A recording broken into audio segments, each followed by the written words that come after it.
প্রিয় ও স্নেহের 2024 সালের নতুন বছরের ষষ্ঠ শ্রেণীর ছাত্রছাত্রী বন্ধুরা, আশা করি তোমার সবাই ভালো আছো। আজ আমরা যে বিষয়টি নিয়ে আলোচনা করব, ষষ্ঠ শ্রেণীর সেকেন্ড সামেটিভ অর্থাৎ দ্বিতীয় পর্যায়ক্রমিক মূল্যায়নের গণিতের সিলেবাস, প্রশ্নকাঠামো এবং নমুনা প্রশ্নপত্র নিয়ে। প্রথমে তোমরা সিলেবাসটা দেখে নাও কী কী বিষয় তোমাদের সেকেন্ড সামেটিভ অর্থাৎ দ্বিতীয় পর্যায়ক্রমিক মূল্যায়নে থাকবে।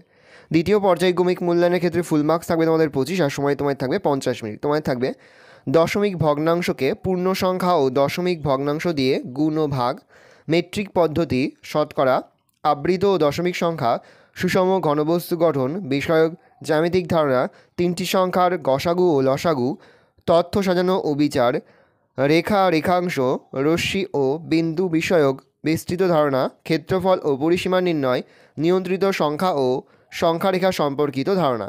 এই বিষয়গুলো তোমাদের কিন্তু সেকেন্ড সামেটিভ অর্থাৎ দ্বিতীয় পর্যায়ক্রমিক মূল্যায়নে থাকবে। এবার আমরা নমুনা প্রশ্নপত্রটা দেখে নেব। সরাসরি স্ক্রিনে কিন্তু আমরা ষষ্ঠ শ্রেণীর সেকেন্ড সামেটিভ অর্থাৎ দ্বিতীয় পর্যায়ক্রমিক মূল্যায়নের গণিতের কোশ্চেন পেপারটা দেখতে পাচ্ছ। ফুল মার্কস তোমাদের রয়েছে 25, আর সময় তোমাদের রয়েছে 50 মিনিট। একের দাগে রয়েছে নিচের প্রশ্নগুলির নির্দেশ মতো উত্তর দাও। প্রতিটি প্রশ্নের মান 1 করে 1 × 5 = 5। প্রথম, সঠিক উত্তর নির্বাচন করো। 25.38 ডেসিমিটারকে ডেকামিটারে প্রকাশ করলে হবে 0.2538 ডেকামিটার, 0.02538 ডেকামিটার, 2.538 ডেকামিটার। এদের কোনটি নেওয়া হবে? 0.2538 ডেকামিটার। প্রশ্ন, 3/4 ভগ্নাংশটিকে শতকরায় প্রকাশ করো। শতকরায় প্রকাশ করলে হবে 75%। পরে রয়েছে একটি বর্গক্ষেত্রাকার পরিসীমা 20 সেমি হলে বাহুর দৈর্ঘ্য কত? উত্তর হবে 5 সেমি। পরের প্রশ্ন, -2 থেকে কত বিয়োগ করলে বিয়োগফল +2 হবে? উত্তর হবে -4। পরে হচ্ছে সঠিক উত্তর নির্বাচন করো।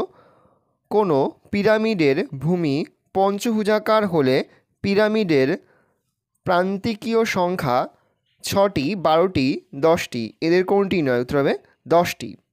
2 থেকে রয়েছে যে কোনো একটি প্রশ্নের উত্তর দাও। প্রশ্নের মান 2।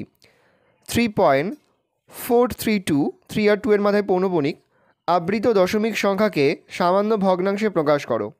পরে রয়েছে আজ আমরা মোটর গাড়িতে 94.5 কিমি পথ যাব। 1 কিমি পথ যেতে ওই মোটর গাড়ির 0.078 লিটার পেট্রোল খরচ হয়। ওই পথ যেতে কত লিটার পেট্রোল লাগবে? 3 থেকে যে কোনো দুটি প্রশ্ন উত্তর দাও। প্রশ্নের মান 4 করে 4 × 2 = 8। প্রথম, চিনির দাম বেড়ে যাওয়ায় আমরা ঠিক করেছি এখন থেকে চিনির ব্যবহার 4% কমাবো। বর্তমানে প্রতিদিন আমরা 625 গ্রাম চিনি ব্যবহার করি। ব্যবহার কমানোর পর প্রতিদিন কত গ্রাম চিনি ব্যবহার করব? 13 দ্বারা বিভাজ্য এমন ক্ষুদ্রতম সংখ্যা লেখো যা 8, 12, 16 ও 20 দিয়ে ভাগ করলে প্রতি ক্ষেত্রে 1 ভাগশেষ থাকবে। পরে হচ্ছে দুটি বর্গক্ষেত্রাকার প্রতিটি বাহুর দৈর্ঘ্য যথাক্রমে 80 মিটার ও 60 মিটার। যে বর্গক্ষেত্রের ক্ষেত্রফল ওই বর্গক্ষেত্রের দুটির ক্ষেত্রফলের সমষ্টির সমান, তার ক্ষেত্রফল ও পরিসীমা নির্ণয় করো। পরে হচ্ছে মনোজিৎ তার মার্বেলের 0.125 অংশ বোনকে, 0.75 অংশ ভাইকে দেওয়ার পর তার কাছে 40টি মার্বেল রইল। প্রথমে মনোজিতের কটি মার্বেল ছিল? 4 থেকে রয়েছে যোগের সংযোগ নিয়ম যাচাই করো। -5, -3, -2। পরে যোগফল নির্ণয় করো। +10, -8, -10। পরে সরল করো। 12 মাইনাস ব্র্যাকেটের মধ্যে -3 ব্র্যাকেট ক্লোজ প্লাস ব্র্যাকেটের মধ্যে +6 এর বিপরীত সংখ্যা। 5 দাগে রয়েছে যে কোনো 3টি প্রশ্ন উত্তর দাও। প্রশ্নের মান রয়েছে 2 করে 2 × 3 = 6। প্রথম, সংজ্ঞা দাও সমরেখ বিন্দু সমবিন্দু সরলরেখা। পরে হচ্ছে প্রদত্ত চিত্রে কটি সরলরেখাংশ আছে? পরে হচ্ছে একটি আয়তঘনের কটি তল, কটি ধার এবং কটি কৌণিক বিন্দু আছে? পরে হচ্ছে ঘনবস্তু কাকে বলে? উদাহরণ দাও। এবার আমরা প্রশ্নপত্রের সমাধানটা দেখে নেব। দেখো, প্রথম রয়েছে 2 এর 1-এ 3.432 আবৃত দশমিক সংখ্যাকে সামান্য ভগ্নাংশে প্রকাশ করো। তো আমরা লিখতে পারি 3.432 = আমরা লিখতে পারি 3432 - 34/990। 3432 থেকে 34 বিয়োগ করলে হয় 3398/990। কাটাকুটি করলে হয় উপরে হচ্ছে 1699, নিচে হচ্ছে 495। এটা আমরা লিখতে পারি 3 × 214/495। পরে হচ্ছে আজ আমরা মোটর গাড়িতে 94.5 কিমি পথ যাব। 1 কিমি পথ যেতে ওই মোটর গাড়ির 0.07 লিটার পেট্রোল খরচ হয়। ওই পথ যেতে কত লিটার পেট্রোল লাগবে? 1 কিমি পথ যেতে মোট পেট্রোল খরচ হয় 0.07 লিটার, অতএব 94.5 কিমি যেতে মোট পেট্রোল খরচ হয় 94.5 ইন্টু 0.07 লিটার সমান সমান লিখতে পারি।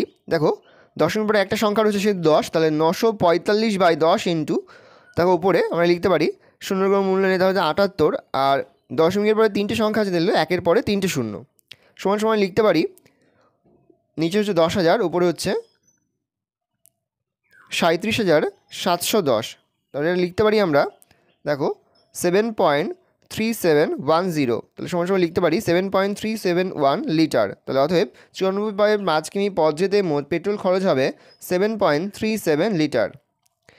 পরে হচ্ছে চিনির দাম বেড়ে যাওয়ায় আমরা ঠিক করেছি এখন থেকে চিনির ব্যবহার 4% কমাবো।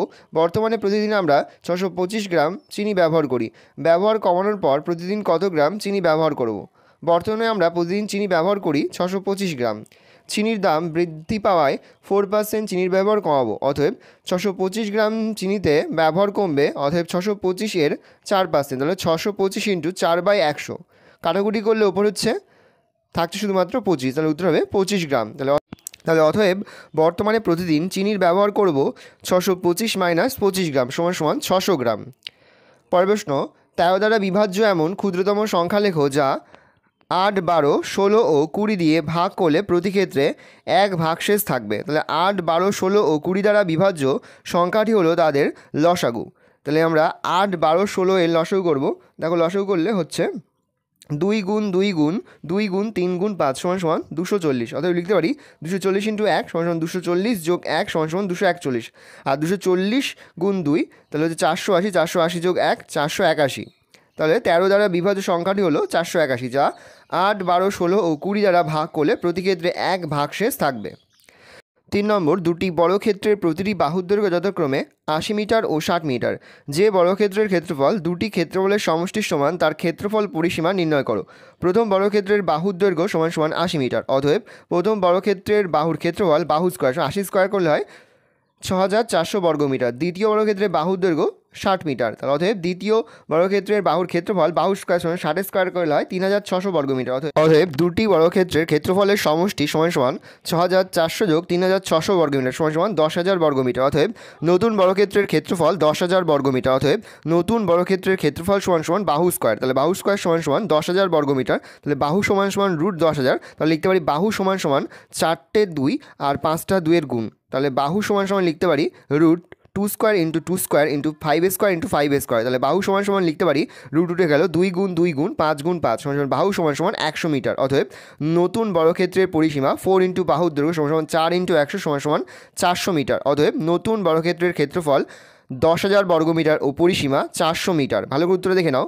এবার পরের প্রশ্ন সমাধানটা দেখে নাও। ধরি মনোজিতের কাছে মোট মার্বেল আছে 1 অংশ, বোনকে দেয় 0.25 আর ভাইকে দেয় 0.75 অংশ। অতএব বোন ও ভাইকে মিলিয়ে মোট মার্বেল দেয় 0.25 প্লাস 0.75 অংশ সমান সমান 0.87 অংশ।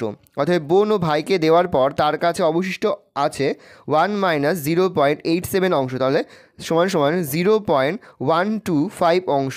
অতএব 0.125 অংশ মার্বেল 40টি হলে 1 অংশ মার্বেল 40 ভাগ 0.25টি, তাহলে 40 ভাগ আমরা উপরে লিখতে পারি সমান লিখতে পারি 40 ভাগ 125/1000টি, তাহলে 40 ইন্টু 1000 উল্টে যাবে যেহেতু ভাগ রয়েছে, উপরে 1000 হবে নিচে 125 হবে, তাহলে নিচে হচ্ছে 125 উপরে হচ্ছে 1000, কাটাকুটি করলে হচ্ছে 8 থাকছে, তাহলে 8 ইন্টু 40 সমান সমান 320টি। অতএব মনোজিতের কাছে প্রথমে 320টি মার্বেল ছিল। পরে হচ্ছে যোগের সংযোগ নিয়ম যাচাই করো, দেখে নাও। অতএব লিখব নিয়ন্ত্রিত সংখ্যার যোগ সংযোগ নিয়ম মেনে চলে। দেখে নাও যোগটা হচ্ছে সংযোগ নিয়ম মেনে চলছে। সমাধানটা দেখে নাও, দুইভাবেই কিন্তু উত্তর কিন্তু -10 বেরোচ্ছে। পরে হচ্ছে যোগফল নির্ণয় করো +10, -8, -10, তাও লিখতে পারি +10 প্লাস ব্র্যাকেটের মধ্যে -8 প্লাস ব্র্যাকেটের মধ্যে -10 লিখতে পারি +10 প্লাসে মাইনাসে -8 প্লাসে মাইনাসে -10, তাহলে 10-এর থেকে 8 বিয়োগ করলে হয় 2, তাহলে +2 যেহেতু প্লাসের মান বড় +2 -10 প্লাসে মাইনাসে মাইনাসের মান বড় মাইনাস চিহ্ন বসবে এবং বিয়োগ হবে, তাহলে হচ্ছে -8। পরে হচ্ছে সরল করো 12 - -13 3 প্লাস প্লাস 6 এর বিপরীত সংখ্যা, অতএব 12 মাইনাস -3 যোগ 6 এর বিপরীত সংখ্যা মানে হচ্ছে -6, প্লাস 6 এর জায়গায় -6 হবে।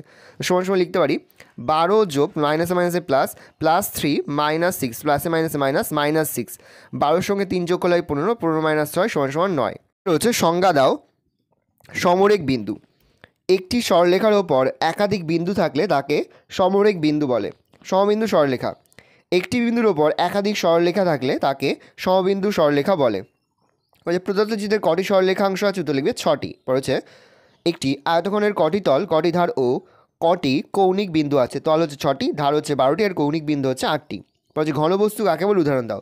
যে সকল বস্তু বা পদার্থ কিছুটা জায়গা দখল করে এবং যার দৈর্ঘ্য প্রস্থ উচ্চতা বর্তমান তাকে ঘনবস্তু বলে, যেমন ইট, বল, শঙ্কু ইত্যাদি। ভালো করে দেখে নাও, এই রয়েছে টোটাল তোমাদের সেকেন্ড সামেটিভ অর্থাৎ দ্বিতীয় পর্যায়ক্রমিক মূল্যায়নের ষষ্ঠ শ্রেণীর গণিতের কোশ্চেন পেপার। ভালো করে তোমরা কোশ্চেন পেপারটা দেখে নাও। আশা করি ভিডিওটা ভালো লেগেছে। ভিডিওটা ভালো লাগলে ভিডিও লাইক করে দেখতে ভুলবে না। আর আমার চ্যানেল নতুন হওয়া লাল কালার সাবস্ক্রাইব প্রেস করে পাশে বেল আইকন প্রেস করো, যখন নতুন কোনো ভিডিও আপলোড করি সবার ফার্স্ট নোটিফিকেশন তোমরা পেয়ে যাও। আর এই ভিডিওটি তোমার বন্ধু বান্ধবী আত্মীয় স্বজন সবার মধ্যে কিন্তু অনেক অনেক শেয়ার করে দাও যারা এবছর ষষ্ঠ শ্রেণীতে পড়ছে। আমরা কিন্তু ইতিমধ্যে ষষ্ঠ শ্রেণীর প্রতিটি বিষয়ের সিলেবাস, প্রশ্নকার এবং নমুনা প্রশ্নপত্র কিন্তু আপলোড করে দিয়েছি। তোমরা যদি এখনও পর্যন্ত সেই ভিডিওগুলো না দেখে থাকো, ভিডিওগুলো কিন্তু তাড়াতাড়ি দেখে নাও। তোমাদের সকলকে জানাই আগাম পরীক্ষার অনেক অনেক শুভেচ্ছা এবং অভিনন্দন। আশা করি সকলের পরীক্ষায় খুব ভালো হবে। একেবারে ভিডিও শেষে স্ক্রিনে তোমরা একটা প্লেলিস্ট দেখতে পারবে, তারপরে ক্লিক করলেই সমস্ত ভিডিওগুলোই কিন্তু তোমরা পর পর দেখে নিতে পারবে।